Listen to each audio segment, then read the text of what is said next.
Hello student, welcome to Atul Education. तो student as per new education policy Mumbai university 2022 का जो new education policy है इसको इस साल से मुंबई यूनिवर्सिटी ने इम्प्लीमेंट किया है, जिसकी वजह से सब्जेक्ट में चेंजेस है और पूरा एजुकेशन के पैटर्न भी चेंज हो गए हैं। तो जो नए सब्जेक्ट आए हैं वो सब्जेक्ट मैं आपको बता रहा हूँ यहाँ पर स्टूडेंट। जितने भी सब्जेक्ट हैं इसके अंदर दो सब्जेक्ट ऐसे हो सकते हैं जो आपके कॉलेज में अलग भी हो सकते हैं, क्योंकि इसके अंदर ऐसा ऑप्शन है कि कॉलेज के पास एक बास्केट है, मतलब उसके पास कुछ सब्जेक्ट रखने का ऑप्शन है। उसमें से स्टूडेंट चॉइस कर सकते हैं, 10-12 सब्जेक्ट में से कुछ सब्जेक्ट चॉइस कर सकते हैं। और कुछ कॉलेज के पास भी ऑप्शन है, अलग अलग कॉलेज में अलग अलग सब्जेक्ट रख सकते हैं जैसे उनको सुटेबल रहेगा।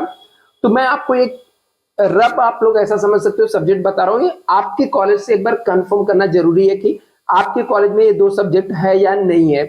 कुछ ऐसे सब्जेक्ट है आपके पास जो ऑप्शनल है यहाँ पर, बाकी मोस्टली सब्जेक्ट आपको 80% सेम टू सेम आपको मिलेंगे। सिर्फ 20% मतलब दो सब्जेक्ट आप समझ जाओ कि चेंजेस इसमें से रहेंगे आपके कॉलेज में।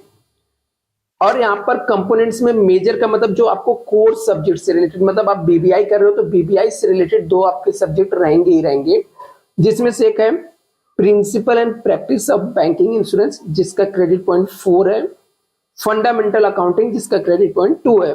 बाकी जितने भी सब्जेक्ट है सबके क्रेडिट पॉइंट 2 है। ये ओपन इलेक्टिव सब्जेक्ट जो है ऑप्शनल सब्जेक्ट होते हैं, तो हो सकता है आपके कॉलेज में कुछ और हो सकते हैं। बेसिक्स ऑफ फिनटेक, ये क्या होता है ओपन इलेक्टिव का मतलब मैं आपको समझा देता हूँ, एक्सप्लेन कर देता हूँ स्टूडेंट। वो होता क्या है, ऐसे सब्जेक्ट जो आपके कोर सब्जेक्ट नहीं है, मतलब बीबीआई से रिलेटेड नहीं है, बट अदर कोर्सेस में वो सब्जेक्ट पढ़ाए जाते हैं, तो ऐसे सब्जेक्ट को ओपन इलेक्टिव सब्जेक्ट बोलते हैं। और ये हम लोग सेमेस्टर 1 का देख रहे हैं। ऐसे हम लोग सेमेस्टर 2 का भी देखेंगे। पहले यहाँ पर सेमेस्टर 1 में देख लेते हैं कौन कौन से सब्जेक्ट है। इसके अलावा वोकेशनल कोर्स के अंदर, वोकेशनल स्किल कोर्सेज के अंदर data analysis of using Excel है। हो सकता है आपके कॉलेज में कुछ और भी सब्जेक्ट हो सकते हैं, तो ये सब सब्जेक्ट आपको कंफर्म कर लेना है। ऐसे स्किल इनहेंसमेंट कोर्सेज के अंदर प्रैक्टिकल स्टैटिक्स फॉर कम्युनिकेशन है। एबिलिटी इनहेंसमेंट के अंदर बिजनेस कम्युनिकेशन है। और वैल्यू एजुकेशन कोर्स के अंदर foundation of behaviour skill basic level है। और आईकेएस है, मतलब आईकेएस मतलब इंडियन नॉलेज सिस्टम सीरीज है। और इंट्रोडक्शन ऑफ कल्चरल एक्टिविटीज है। सबके क्रेडिट पॉइंट 2 है, सिर्फ फर्स्ट वाले सब्जेक्ट को छोड़ के। और आपको एक सेमेस्टर के अंदर टोटल 22 क्रेडिट पॉइंट मिलेंगे।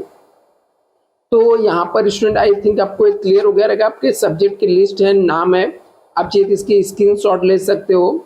ये सब सब्जेक्ट आपके हैं, ये सब चीज आप नहीं भी याद रखोगे तो भी चलेगा। बस इसमें से कुछ सब्जेक्ट आपको आपके कॉलेज के बेस पे क्लियर करना पड़ेगा यहाँ पे। Thank you so much.